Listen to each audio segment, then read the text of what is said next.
Starmer was ruthlessly exposed in a live television interview as his tricks were laid bare by Jim Davidson's relentless criticisms. In a world where the royal family is nearly untouchable, this interview has shaken every foundation of belief to its core. Let's revisit Starmer's deceits and catch up with the latest breaking news from British politics. But before we dive in, don't forget to like and subscribe to stay on top of every crucial update. The stage was meticulously set. Prime time, with all eyes glued to the screen. A scandal-ridden politician, constantly stirring controversy with ambiguous statements and baffling decisions. And opposite him, a famous host who isn't afraid to heat up every conversation with piercing questions and an unyielding, blunt interview style. As viewers sat watching, they had no idea they were about to witness a showdown that would reveal not just lies, but expose the deep-seated secrets of a murky political world. This wasn't just about unmasking a scandal of monumental proportions, but shedding light on the intricate and calculated connections between the royal family and the public, matters few dare to touch. The interview took place on a chilly Thursday night, the tension thick enough to cut. Jim Davidson, a veteran comedian and well-known TV personality, sat across from Keir Starmer, head of the Labour Party. Davidson, with his sharp wit and keen intellect, did not hold back in voicing his harsh opinions on politicians and their ties to the royal family. As the countdown to airtime ticked down, a palpable anticipation filled the room, blanketing everything. The audience watched each second, eager to see how Starmer would handle Davidson's tough questions. Davidson opened with what seemed like a simple question regarding Starmer's recent comments on the monarchy, though it was clear there was a hidden challenge behind it.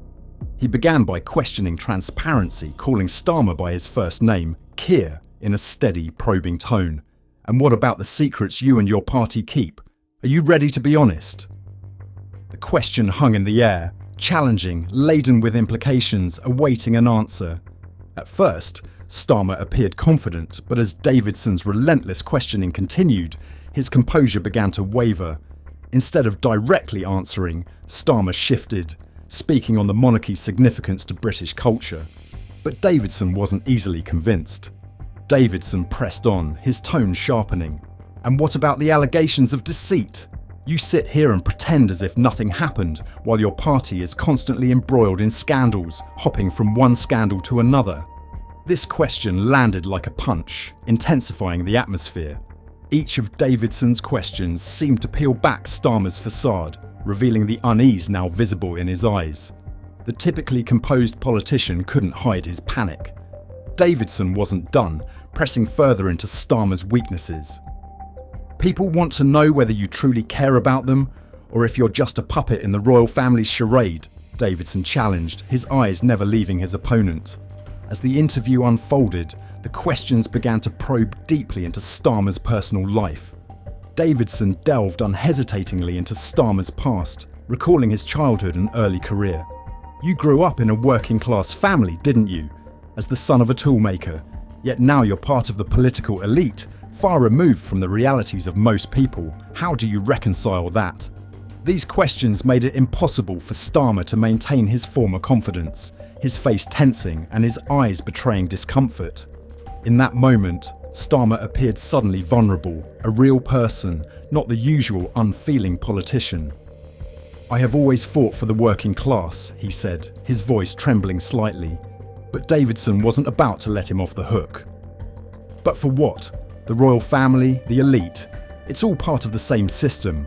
Are you truly the change you claim to be?" These questions weighed heavily in the air, leaving everyone wondering if Starmer could take any more, or if he would break under the pressure. Just as it seemed Starmer might regain his footing, Davidson dropped another bombshell into the conversation. "Let's talk about your recent meeting with Prince William. There are rumours that you were advised to soften your criticism of the monarchy. Is that true, or have you been silenced?" This question exploded in the studio like a landmine, intensifying the already charged atmosphere. Starmer's face paled, drained of all composure. People began wondering if he was merely a puppet in the hands of the royal family, or if he was struggling to navigate an uncontrollable political storm. Starmer tried to stay calm, but his voice was beginning to waver. "My relationship with the royal family is strictly professional," he asserted. But his words didn't seem to convince anyone. Davidson stared intently at Starmer, his eyes gleaming with a hint of mischief, as if he wanted to pry further. Professional or just convenient? As the interview moved into its final minutes, the studio remained tense, charged with anticipation. Davidson didn't relent, posing one final question laden with scorn and challenge. If you had the chance to speak with the Queen about your vision for the future, what would you say? Or is that just another political stunt? Starmer hesitated, the prolonged pause making his discomfort evident to all. Finally, he replied, "I'd tell her that the people deserve honesty."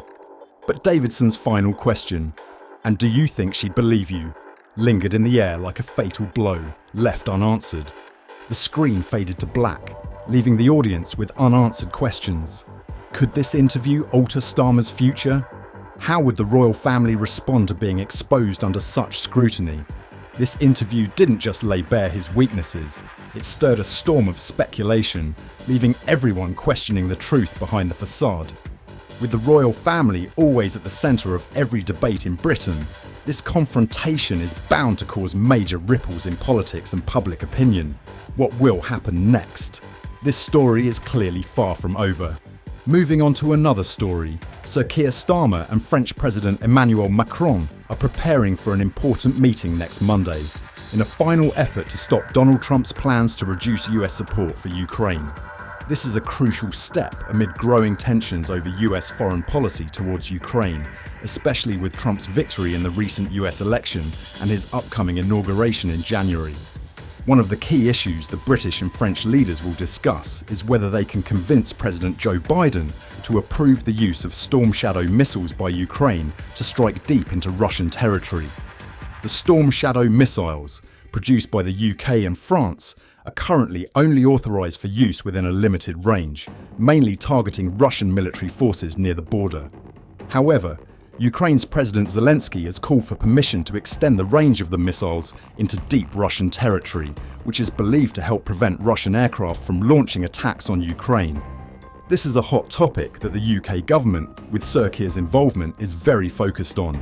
Although there were doubts in the past about whether President Biden would approve this request, officials in London remain hopeful that the US administration will agree. If Ukraine is allowed to use these missiles, it could create a significant shift in the conflict and protect Biden's diplomatic achievements. The meeting in Paris will take place in a special atmosphere as Sir Keir Starmer becomes the first British leader to attend the Armistice Day commemoration in Paris since Winston Churchill in 1944.